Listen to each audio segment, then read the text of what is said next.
Hola chicos, ¿qué tal? ¿Cómo están? Bueno, el día de hoy vamos a empezar el video número 3 acerca del tema de los segmentos.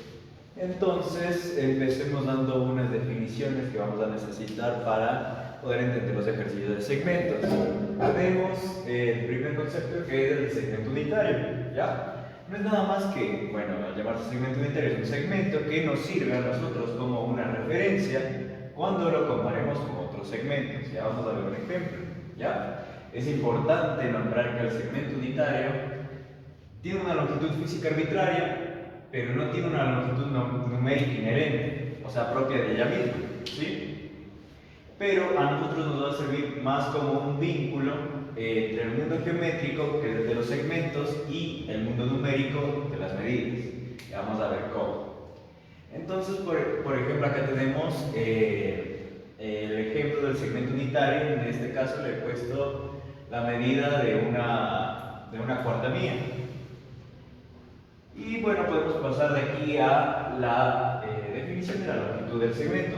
Una longitud del segmento. Y no es nada más que cuántas veces se va a repetir este segmento unitario que ya nombramos hasta completar el contenido del segmento dado. ¿Ya? Entonces, por ejemplo, había dicho que es una cuarta mía el segmento unitario y acá tenemos el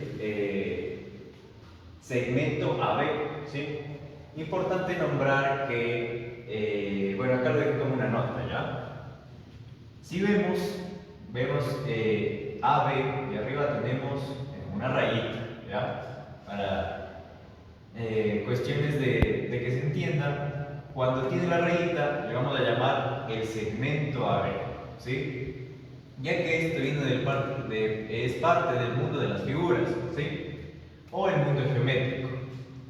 Y a diferencia de A y la letra B sin la rayita, la cual lo podemos entender como solo la longitud del segmento AB, es decir, en este caso estamos en el mundo geométrico de las figuras y en este caso estamos ya en el mundo numérico de las medidas. Entonces, cuando nosotros querramos hacer igualdades o ecuaciones, vamos a utilizar la longitud del segmento AB, que se denota AB sin la rayita arriba.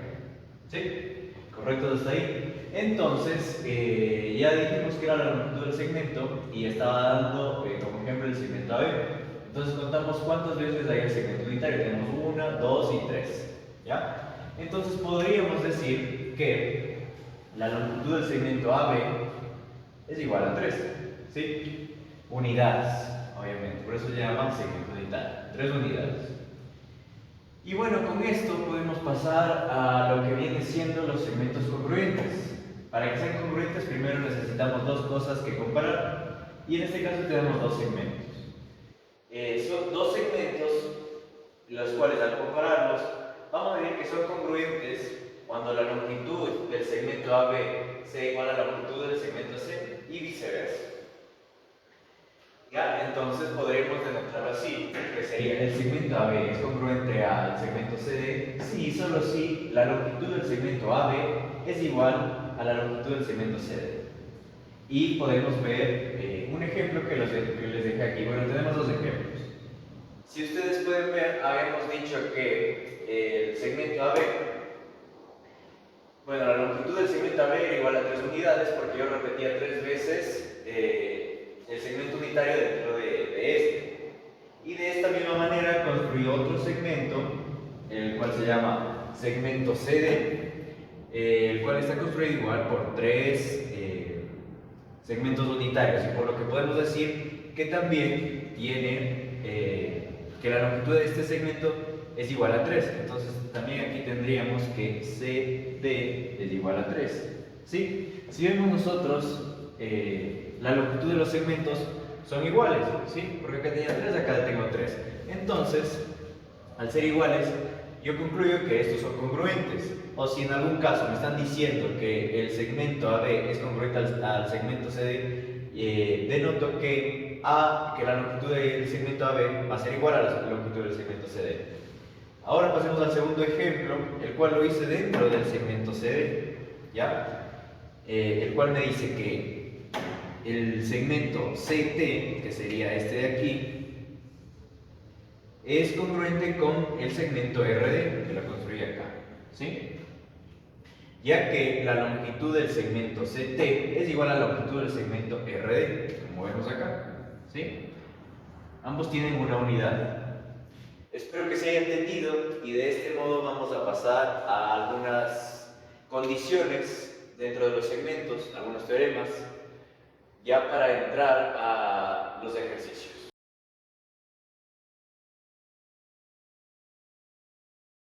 Y bueno, continuando hablando de segmentos, tenemos algunas definiciones y también un enunciado que es demostrable. En este caso tenemos dos definiciones. Empezaremos de abajo hacia arriba y dejaré sus definiciones.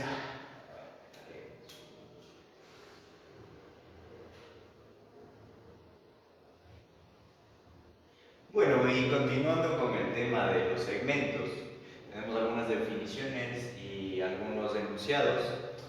En este caso tenemos tres. Y bueno, sus características y su explicación la dejaré por acá en la tabla que van a ver ahí. Pero vamos a entender cada una, ¿sí? En este caso vamos a empezar desde el tercero al primero, y el cual acá tenemos la llamada definición de la longitud de un segmento. Si ustedes ya vieron el primer video con respecto a mis clases, van a entender que este tema ya lo vimos un poco por encima y también con su explicación. Acá lo podemos ver un poco más a profundidad y con un ejemplo. Entonces nos dice, bueno, acá tenemos que teniendo C y D pertenecientes a una misma recta, es decir, que son colineales, ¿ya? La longitud del segmento CD va a ser igual al módulo de la coordenada del punto D menos el módulo de la coordenada del punto C, o también va a ser igual al módulo de la coordenada de C menos la coordenada de D. En este caso tenemos un ejemplo, ¿ya? El cual, bueno, tenemos como coordenada de C a menos 1 y la coordenada de 4, ¿ya? Entonces, si nosotros deseamos calcular la longitud del segmento CD, podríamos hacerlo de estas dos maneras. Primero tenemos la coordenada de D, que era 4, menos la coordenada de C, que es menos 1. Entonces tenemos 4 menos menos 1, que sería 4 más 1, y como es módulo me va a dar positivo, acá tenemos un 5. E igualmente, si lo hacemos en el orden inverso, tendríamos menos 1 menos 4, que al darnos menos 5 y sacar su módulo, seguiríamos teniendo 5. ¿Sí? Ahora tenemos la definición número 2, que es la definición del punto medio. Acá nos está diciendo que P, M y Q son colineales, como acá, pertenecen a la misma recta, ya al mismo segmento, ¿ya? Y que M será punto medio del segmento PQ si y solo si el segmento PM es congruente con el segmento MQ, o también viendo lo que hablamos hace unos 4 minutos, que la longitud de PM sea igual a la longitud de MQ. Entonces, esto tenemos en el primer caso, ¿ya? Tenemos nuestro segmento PQ con su longitud PQ, ya que si utilizamos la definición de la longitud de un segmento, sabemos que es 6, ¿ya? Entonces, decimos que M es punto medio si el segmento PM, la longitud del segmento PM es igual a la longitud del segmento MQ, entonces tendríamos 3 y 3. Y por lo tanto podremos saber que M está justo situada en el medio. Caso que acá no pasa, porque por ejemplo tenemos PM que es 2 y MQ que tiene una longitud de 4, ¿ya? Entonces sumados siguen siendo 6 como acá, pero obviamente no va a ser igual a la longitud de 2 con la longitud de 4. Por lo tanto, sabemos que M no va a estar en un punto medio, ¿ya? Y de acá pasamos a este enunciado que es demostrable, el cual nos dice si B pertenece al segmento AC, si y solo si la longitud del segmento AB es más la longitud del segmento BC es igual a la longitud del segmento AC. Usando todo lo que ya sabíamos, entonces podemos dar un ejemplo, ¿sí? Acá tenemos A, acá tenemos B y acá tenemos C. En este caso, yo he puesto B dentro del segmento AC para demostrar que sí se cumple, ya que la longitud del segmento AB es igual a 3 y la longitud del segmento BC es igual a 2, ¿ya? El cual me estaría dando 5. Y esto es igual a la longitud del segmento AC, que sería 3 más 2, que igual nos da 5. Cosa que no pasa en el ejemplo de acá, ya que tenemos que la longitud del segmento AB es 1 y la longitud del segmento BC es 6. Entonces tendríamos 1 más 6, ¿sí? Y esto obviamente va a ser diferente a la longitud del segmento AC, que sería 5. Entonces en este caso nos está diciendo que B está fuera del segmento AC. ¿Ya?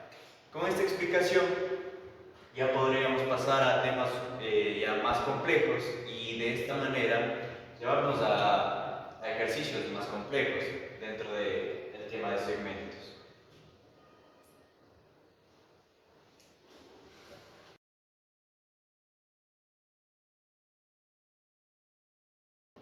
Hola chicos, siguiendo con el tema de los segmentos, vamos a ver qué es la división interna, ¿ya? El objetivo de la división interna es localizar un punto en el interior de un segmento y mediante esto se determinan dos segmentos con los extremos dados, es decir, que ese punto va a dividir al segmento en otros dos segmentos y que la razón de las longitudes es igual a la razón proporcionada que se va a denotar como m sobre n. Vamos a ver lo que significa. Entonces nosotros vamos a tener un segmento, ¿sí? Llamémosle de longitud AB, ¿sí? Y va a haber un punto, vamos a poner acá, que va a dividir este segmento en otros dos segmentos, que este sería el segmento 1 y este el segmento 2. Creo que vamos a llamarle, ¿ya? Eso es lo que nos trataba de explicar esta parte de aquí. Entonces, para que nosotros podamos realizar la división interna, vamos a necesitar datos, los cuales pueden ser la longitud del segmento AB, es decir, AB, y la razón m sobre n. Eso es en uno de los casos donde querramos determinar, por ejemplo, cuánto mide el segmento AP y el segmento PB, ¿sí?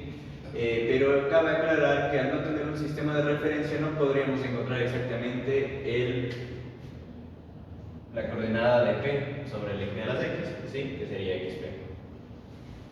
Ahora hay otro caso en donde nos proporcionan las coordenadas sobre el eje X del punto AB, es decir, que nosotros tendríamos este punto de acá y este punto de acá, o bueno, la coordenada, aquí es B, ¿ya? Y también tendríamos la razón m sobre n, y de esta manera nosotros sí podemos determinar XP, ¿sí? Entonces cuando nosotros tenemos las coordenadas podemos determinar la coordenada de XP, y cuando no tenemos las coordenadas debemos tener al menos la la longitud del segmento AB para determinar pues estas longitudes AP y PB, pero no sería obligatorio, bueno, no se podría encontrar la coordenada de XP si solo tenemos la longitud, como ya les había dicho. También otra nota es que la razón m sobre n siempre va a ser mayor que 0, ¿sí? Y como es una división interna, m sobre n se puede comportar de las siguientes maneras. Tenemos el caso cuando m sobre n, la razón m sobre n es igual a 1. Es decir, que, por ejemplo, aquí tendríamos m y acá tendríamos n. Estos dos son iguales para que me dé 1, es decir, que el punto P estaría justo en medio, es un punto medio. Ahora tenemos cuando la razón m sobre n es mayor que 1. Y para que esto suceda, m debe ser más grande que p. Perdón, m debe ser más grande que n, como lo explico aquí. Y acá tenemos un ejemplo. Al ser m más grande que n, sabemos que esta razón va a ser mayor que 1, como vemos aquí, ¿sí? Y ahora, ¿qué sucede cuando pasa lo contrario? Cuando n es más grande que m, como está acá, ¿sí? Diremos que la razón m sobre n es menor a 1, ¿sí? Y en este caso, mientras más grande sea n, más pequeño será m, y de esta manera va a tender al 0, pero siempre va a ser mayor que 0. Ahora tenemos la parte de las fórmulas a las que podemos llegar mediante algunas operaciones, como por ejemplo para determinar la coordenada de P sobre el eje x, xp, en función de las coordenadas o las posiciones de xa y xb. ¿Sí? Entonces siempre vamos a tener esta primera proposición, la cual la vamos a decir que es una hipótesis. Y nosotros podemos escribir AP y PB mediante sus posiciones, como vemos acá. ¿Sí? La longitud de AP, del segmento AP, sería igual a la posición de P menos la posición de A, y asimismo también la longitud de B será la posición de B menos la posición de P. Entonces, al escribirlo así, nosotros podemos multiplicar en X, aunque no necesariamente sería una multiplicación en X, ya lo había explicado en otros videos, que es hacer las mismas operaciones a ambos lados de la igualdad, pero podemos decir que se multiplique en X. Entonces pasa para acá y y n pasa para arriba, quedándonos de esta parte de acá. ¿Sí? En esta parte de acá nosotros podemos hacer distributiva y en este caso de acá igualmente. Después de realizar la propiedad distributiva, vamos acá, lo que podemos hacer es mandar todos los términos que tengan xp de un lado y el resto del lado contrario, como tenemos aquí. Entonces nosotros al tener xp podemos proceder a sacar el factor común. ¿Sí? En este caso multiplicará n más m. Y por último, para despejar xp, pasaríamos de esto a dividir al otro lado. Entonces ya nos queda, digamos, una forma de calcular la coordenada sobre el eje x del punto P, ¿sí? Y para esto necesitaremos, como vemos, la posición de B, la coordenada de A y también la razón, donde tenemos m, n y acá también m y n y a. Y ahora vamos a determinar la longitud del segmento AP y la longitud del segmento PB en función de que nos entregue la longitud de AB. Es decir, en este momento ya no vamos a tener posiciones, ¿ya? Por lo que podremos encontrar va a ser solo longitudes, ¿sí? Pero también nos puede servir para resolver algunos ejercicios. Entonces veamos cómo es que llegamos a las conclusiones. Tenemos la razón con la que empezamos siempre, que sería AP sobre PB es igual a la razón M sobre N. Decimos que es nuestra hipótesis, ¿ya? En esta parte de acá lo que hacemos es mandar a multiplicar al otro lado y despejamos a P, ¿sí? Y en este momento lo que hacemos es escribir a P, pero siguiendo esta lógica, ¿ya? Decimos que la longitud del segmento AB va a ser igual a la longitud de AP más la longitud de PP, ¿sí? Y podemos despejar de aquí a P y nos quedaría esta parte de acá. Por eso es lo mismo que escribimos aquí, ¿ya? Ahora, PB está aquí restándose, podemos sumarlo del lado de acá y nos quedaría esta parte de aquí. Podemos factorizar PB sacando el factor común y nos quedaría m sobre n más 1. Este 1 lo podríamos escribir como n más m sobre n, ¿sí? Seguiría siendo 1. Y de esta manera, resolviendo esta suma de fracciones, tendríamos la siguiente expresión. Ahora, de esta ecuación de acá vamos a despejar PB. Entonces mandaríamos esta al otro lado y esta cambiaría su orden, ¿sí? Esta fracción, quedándonos por último esto de acá, esta ecuación que nos dice que es igual a la longitud de PB en función de la longitud de AB, de N y también de M, como podemos ver ahí. Ahora, si nosotros queremos encontrar la longitud de AP, se puede hacer más fácilmente si es que ya tenemos la ecuación de allá. empezamos con la razón que teníamos antes y decimos que es la hipótesis, también empezamos a despejar AP en función de PB. Y aquí en esta parte de PB utilizaríamos lo que ya habíamos sacado allá, o sea, la igualdad de allá. Entonces, de esta manera, nosotros ya podríamos simplificar n arriba y n abajo, y ya nos quedaría el resultado de la longitud del segmento AB. Igualmente, en función de la longitud del segmento AB, también utilizando m y también utilizando n. Bueno, como conclusión podemos decir que estas ecuaciones nos van a servir cuando ya nos entreguen datos, o sea, los datos necesarios que ya había explicado.